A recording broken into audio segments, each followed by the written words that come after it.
This is Democracy Now!, democracynow.org, the War and Peace Report. I'm Amy Goodman. We are broadcasting live from the final day of the UN Climate Summit here in Bonn, Germany. Back in the U.S., in South Dakota, the energy company TransCanada says it shut part of its Keystone 1 pipeline Thursday after a rupture spilled 210,000 gallons of oil in a field near the small town of Amherst in the northeastern part of the state. The pipeline carries a highly polluting form of oil called diluted bitumen from Canada's tar sands region in Alberta to refineries as far away as the Gulf of Mexico. According to the Natural Resources Defense Council, the Keystone pipeline has been plagued by spills, with 35 incidents in the U.S. and Canada during its first year of operation alone. Documents obtained by DeSmog blog reveal one section of the pipeline was 95% corroded. The spill comes just days before Nebraska's Public Service Commission set to decide whether to approve TransCanada's proposed expansion of the pipeline, the Keystone XL, which was canceled by President Obama following a massive multi-year campaign by environmentalists and indigenous activists, only to be revived by President Trump. All this comes as a new report is exposing the dangers of carbon trading, a scheme in which major companies purchase carbon credits from countries who agree to plant trees or protect existing forests. Critics say carbon trading amounts to paying to pollute.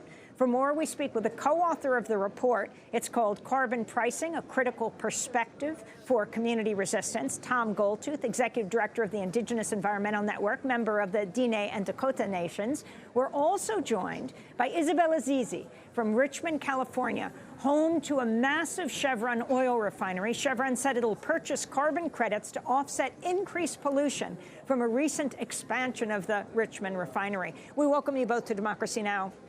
Tom Goldtooth, there is so much to talk about.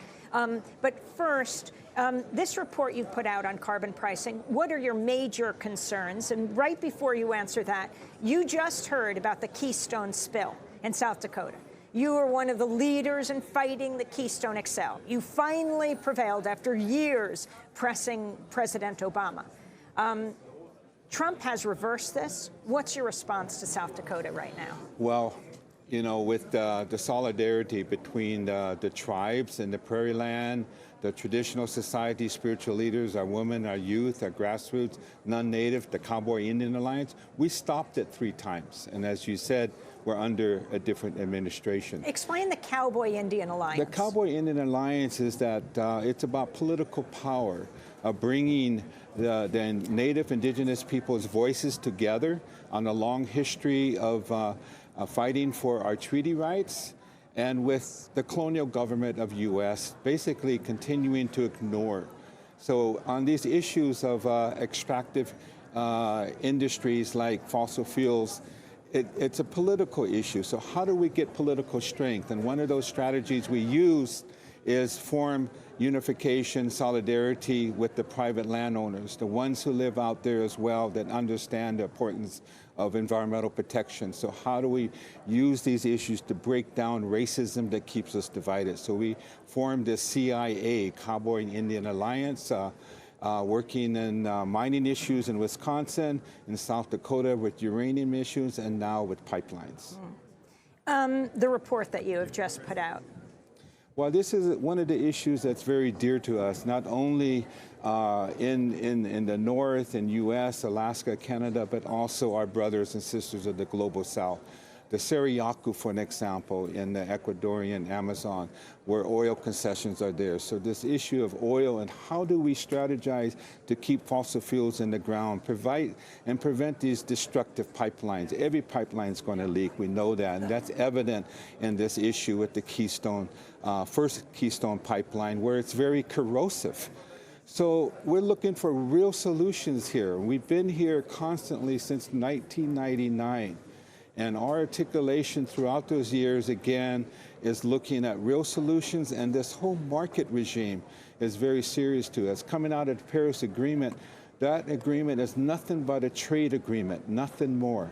And it privatizes, commodifizes, and sells forests in these carbon offset schemes, and they're fraudulent, in a system that allows the polluters off the hook.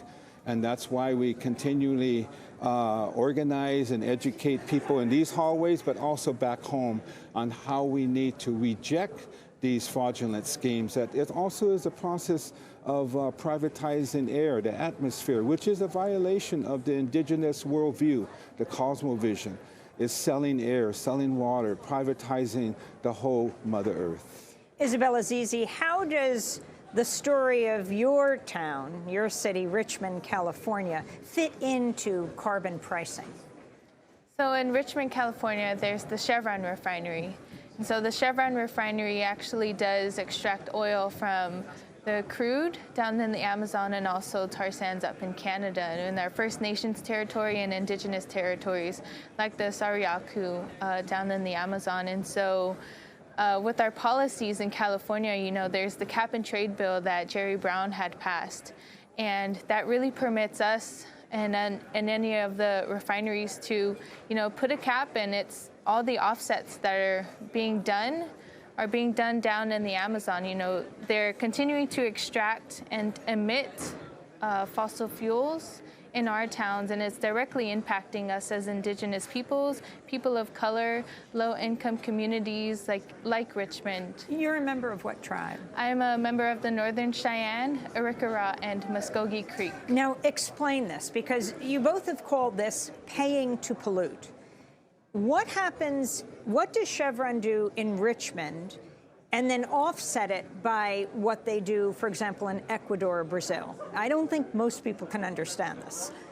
What's happening is that Governor Jerry Brown is continuing to implement climate legislation in the state of California that has 4 provisions of carbon offsets. One of those is jurisdictional RED, reducing emissions from deforestation and forest degradation. One of the areas and the regions they're looking at is the state of Acre, Brazil. And in this case, and this carbon offset regime at the state level or subnational level of California, which is their main objective, is that it will allow polluting industry like Shell, for an example, that operates refineries in Martinez, California, or Chevron in the community of Isabella, to continue to pollute with no plan to decrease emission, creating respiratory illnesses. So this scheme has a local toxic hotspot scenario with it. So in this process, Chevron does operate a carbon offset project called RED in the Atlantic forest of Brazil. And they have the Green Police, the Green Forest, that is a police system that basically has a history of shooting at local forest-dependent communities that try to come into their forests for subsistence. So there's human rights with these issues that we're trying to lift up, and that's why we published this carbon pricing publication. I wanted to quickly ask you about what happened on Saturday. Jerry Brown was speaking, a part of the We're Still In coalition. Many Native Americans disrupted the California governor here in Bonn, calling on California to ban fracking. The protesters kept yelling, "Keep it in the ground." This was Jerry Brown's response. Yeah, I wish we could have no pollution, but we have to have our automobiles. In the ground. In the ground. I agree with you, in the ground. Let's put you in the ground so we can get on with the show here. Anyway. She can take it. So they called, "Keep it in the ground," the protesters. Both of you were there chanting. And Jerry Brown said, "We'll put you in the ground." He later told me this was just a joke. Your response, Tom Goldtooth and Isabella? That was definitely not a joke, because in reality, slowly we are being put into the ground with the cap and trade and with the offsets that are happening. It's directly impacting our health. They're commodifying our air, our right to breathe. And, you know, that is slowly killing us. You know, we have these autoimmune diseases, we have these cancers, these birth defects that are happening. And that's not right for a governor to say that. 10 seconds, Tom Goldtooth. Well, we have earth defenders, water protectors, you know, like Bertha in Honduras. We submitted a report to the Honduras delegation called the Dam Report. but these are earth protectors, as you know, water protectors on the dapple. So we are here to defend them as well. We have to leave it at that. Tom Goldtooth of Indigenous Environmental Network and Isabella Zizi of Idle No More. That does it for our week of broadcasting from here. Special thanks to our crew here in Bonn. Sean Russell, and I'm working with AP, and I do the lighting and cameras. Hi, I'm Jenny. I've been doing sound. Hi, I'm Kiri from AP in London. Hi there, I'm Julian Jones. David Pentlow from near Oxford. I am Shirin Kesal. Zoran Jankovic. My name's Callum Skipworth.